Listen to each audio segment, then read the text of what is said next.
ഇന്നത്തെ മലബാർ മേഖല ഉൾപ്പെട്ട ആദ്യകാല ജില്ലയായിരുന്നു മലബാർ ജില്ല.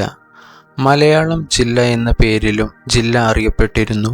ശ്രീരംഗപട്ടണ യുദ്ധത്തിൽ പരാജയപ്പെട്ട ടിപ്പു സുൽത്താൻ ബ്രിട്ടീഷുകാരുമായി ഒപ്പുവെച്ച ഉടമ്പടി അനുസരിച്ച് മലബാർ ബ്രിട്ടീഷുകാർക്ക് കൈമാറി. ഇവിടെ നിന്നാണ് മലബാർ ജില്ലയുടെ രൂപീകരണത്തിന് തുടക്കം സംഭവിക്കുന്നത്. 1792 മുതൽ 1800 വരെ ബോംബെ പ്രസിഡൻസിയുടെ ഭാഗമായിരുന്നു പിന്നീട് മലബാർ മേഖല. എന്നാൽ അന്ന് ജില്ലാ പദവി മലബാറിന് ഇല്ലായിരുന്നു. പിന്നീട് 1800 മദ്രാസ് പ്രസിഡൻസിയുടെ ഭാഗമായി മലബാർ മാറുന്നു. മദ്രാസ് പ്രസിഡൻസിയുടെ കീഴിൽ മലബാർ ഒരു ജില്ലയായി മാറുന്നു. ഇക്കാലത്ത് മലബാർ ജില്ലയുടെ ഭരണനിർവഹണത്തിനായി ഒരു കലക്ടറും കലക്ടറെ ഭരണത്തിൽ സഹായിക്കാൻ 9 ഡെപ്യൂട്ടി കളക്ടർമാരും ഉണ്ടായിരുന്നു.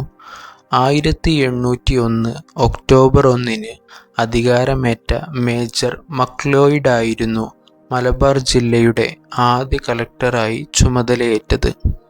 മദ്രാസ് സംസ്ഥാനം രൂപീകരിക്കപ്പെട്ടപ്പോൾ മലബാർ ജില്ല മദ്രാസ് സംസ്ഥാനത്തിൻ്റെ ഭാഗമായി മാറി.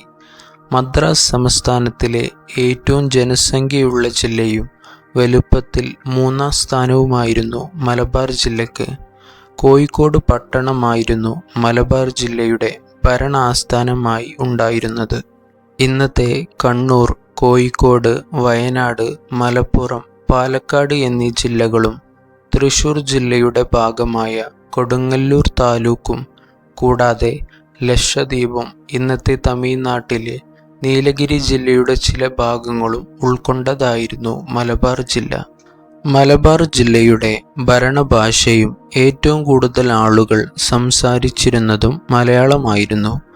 അതുകൊണ്ട് തന്നെ മലയാളം ജില്ല എന്ന പേരിലും ജില്ല അറിയപ്പെട്ടിരുന്നു. ഇക്കാലത്തെ ബേപ്പൂർ തുറമുഖമായിരുന്നു ജില്ലയുടെ പ്രധാന വാണിജ്യ കയറ്റുമതി കേന്ദ്രം. 1861 തിരൂരിൽ നിന്ന് ബേപ്പൂരിലേക്കുള്ള കേരളത്തിലെ ആദ്യ റെയിൽവേ പാത നിർമ്മിച്ചതും ബേപ്പൂരിൻ്റെ പ്രാധാന്യം എടുത്തുകാട്ടുന്നു. ഇക്കാലത്ത് റെയിൽവേ പാതയിലൂടെ പ്രധാനമായും കുരുമുളക്, തേങ്ങ, തേക്ക് എന്നിവ ബ്രിട്ടീഷുകാർ വിദേശത്തേക്ക് കയറ്റുമതി ചെയ്തു. പടിഞ്ഞാറ് അറബിക്കടൽ, വടക്ക് തെക്ക് കാനറ ജില്ല, കിഴക്ക് പശ്ചിമഘട്ടം, തെക്ക് കൊച്ചി രാജ്യവും ഒപ്പം നീലഗിരി, കോയമ്പത്തൂർ എന്നീ പ്രദേശങ്ങൾക്കും ഇടയിലായിരുന്നു മലബാർ ജില്ല സ്ഥിതി ചെയ്തിരുന്നത്.